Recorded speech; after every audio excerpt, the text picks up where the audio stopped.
So massive Iran update today. It is Wednesday, February 4th, and let's get right to the biggest headline we have.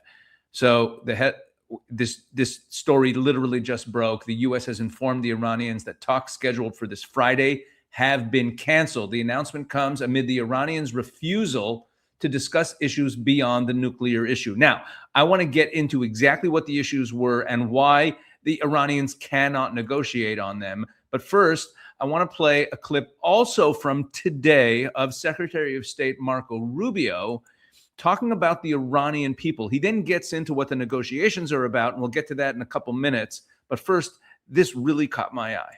But I remind everybody what I've been saying through my entire career in public service. I said it in my hearing when I was asking for confirmation through the Senate. The Iranian people and the Iranian regime are very unalike. In essence, what the Iranian people want, this is a culture with a deep history. These are people that are the leadership of Iran at the clerical level does not reflect the people of Iran. I know of no other country where there's a bigger difference between the people that lead the country and the people who live there. And so our hope resides in that. As far as the president's views on the way protesters were treated, he was very clear about it. And as you saw, part of what the president said publicly prevented mass executions that were being planned and that we're on the precipice of. All right. So this is a fascinating thing for him to say, that he knows of no other country where there's a greater difference between the people who lead the country and the people who live there. So whether it's so unique or not, and whether that statement is absolutely true, I don't want to get into. But the key point here is that when you think of Iran, and if you picture ayatollahs and the hijabs and chants and crowds chanting "Death to America," that's the regime. Okay, that's performative. That's not the people of Iran. This is the irony.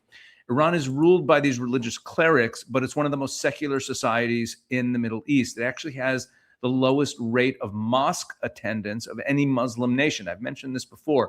According to polls, including polls leaked by the government itself, most Iranians want separation of religion and state. They want it completely out of politics. Look, they wouldn't need the morality police and the prison sentences, and there wouldn't be massive hijab protests if the country was so religious. Meaning, a lot of the other Muslim countries are very religious populations, like Egypt, Jordan, Syria. The people are very religious. The people are into Islam, and that's part of the whole jihadism there. That's not the case in Iran at all. Sorry about that. Yeah, Iran's also a very young country. This is a key part of it. And the youth culture in Iran, the Persian youth culture, is very modern. It's very outward looking. They're very into music and fashion and social media and dating culture that is Western, much more Western than Middle Eastern.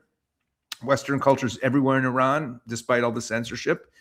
And the regime is losing that fight. And that feeds into everything that we've seen in the protests. Here's the key point that I wanted to make. Iranians don't hate the West, okay? Even in other countries where there's unrest and they're overthrowing regimes, in much of the Middle East, the people actually hate the West. Iranians do not hate the West. They want to be a part of the West, okay? They want normal lives with dignity and opportunity and freedom and all of those things in modern society. So you have this regime that rules an unwilling population, okay? And that's why they have no problem mowing down the protesters. They see them as infidel. Look, the regime knows these people aren't religious, so they're killing people. There's such a disconnect between them and the people. So yeah, that's the point I wanted to make there. And you even see this in the way celebrities are willing to step forward. So back during the 12-day war, one of the biggest Iranian soccer legend, okay, this guy Ali Karimi, one of Iran's most celebrated soccer players and a longtime critic of the regime, came out in support of Israel bombing in Iran. This is June 14th. This is the second day of the 12-day war when Israel attacked. He came out in support of Israel. This is one of the biggest celebrities in Iran. Okay, if anyone tells you that if you bomb Iran, it's going to cause the people to rally around the regime, I heard that Rand Paul said that. It's absolute nonsense. Okay, the Iranian people. So it was very interesting to hear the Secretary of State talk about this today, about how the Iranian people are so pro-Western. And then he got into the issue of the negotiations, and he said something that we had known from leaks to Axios and leaks to the New York Times, but he said it outright. He said that there were 4 issues on the table in the negotiations, okay? And this plays into that, what I started with, which is the announcement that the Iranians refused to discuss anything other than the nuclear issue, because there were actually 4 issues. Listen to Marco Rubio earlier today. The topic of those discussions and what the agenda needs to be. Look, I think in order for talks to actually lead to something meaningful, they will have to include certain things. And that includes the range of their ballistic missiles. That includes their sponsorship of terrorist organizations across the region. That includes the nuclear program, and that includes the treatment of their own people. The fundamental... Okay, so there you go. 4 issues that are on the table. Let's review. The 4 issues are the range of the ballistic missiles, right? The range of the ballistic missiles, the support for terror proxies, the nuclear program, and the treatment of their own people, right? So now when we go back to that headline that I opened with, right? You go back to that big headline of the day. The announcement comes amid the Iranians' refusal to discuss issues beyond the nuclear issue. So it's actually referring to those 3 specific things. What it means is that they refuse to discuss the support for the proxies. They refuse to discuss their ballistic missile program, or the range of their ballistic missile program, their intercontinental ballistic missiles. Who were they intended for? Intercontinental ballistic missiles, right? And they refuse to discuss the issue of the treatment of their own people. They refuse to discuss issues beyond the nuclear issue. Now, and here's why they can't discuss those things. I said at the beginning, I'll explain why they can't. You see, the Iranian regime, if it doesn't support its proxies, if it doesn't invest in ballistic missiles and nuclear program, in weapons, if it doesn't invest in weapons and military to try to destroy Israel, to try to fight the West, then it's giving up its core identity. Here's the proof. The Iranian people almost just brought down the regime in the biggest protests in history, and they shook the regime to its core, and it could still bring it down. And the reason that these protests broke out was because of economic hardship in the country, right? Economic hardship. They don't have water. They don't have anything to eat. The currency's collapsing. Now, Iran is an oil-producing nation that sells a lot of oil to the massive manufacturing behemoth known as China, the Chinese Communist Party. 90% of their oil goes to the Chinese. Where do all those billions of dollars of oil sales go?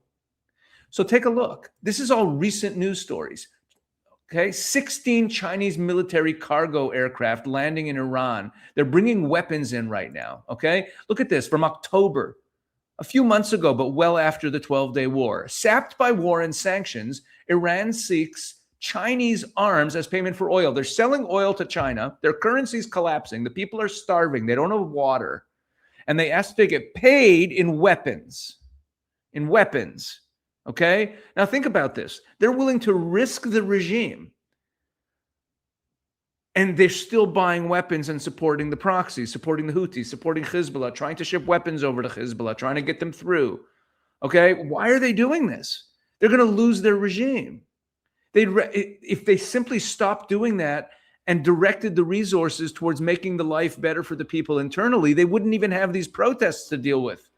Because the protests only broke out because the economy got so bad, because the people couldn't eat or drink water. So they're willing to risk the whole regime to continue to fund their proxies and buy weapons. You know why? Look, Iran orders materials from China that can make 800 ballistic missiles. Okay? Why do they do all this? Because that is what they believe in. That is who they are. Okay? And that's why they can't engage in those negotiations with the Americans, because they can't give in on that. They can't say, we won't fund the proxies, we won't buy weapons, because then they aren't who they are. They're so ideologically committed. And that's why this is so significant, because we also know now that the Americans actually had these 4 topics they wanted to talk about. The Secretary of State said them outright. And then when Iran says we're not willing to discuss those other things, it's because they must continue to try to attack and destroy Israel. And the truth is, Ali Khamenei has said this.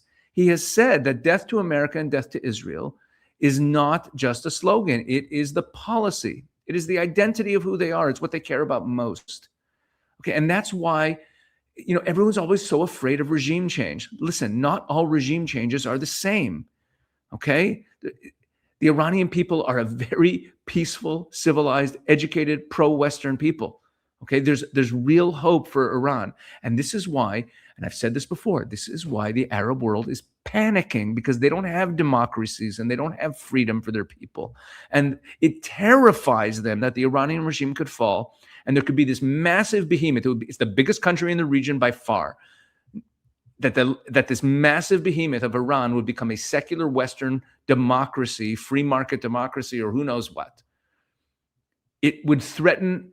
It threatens all of them. They want a weak regime, but they are terrified of the regime falling.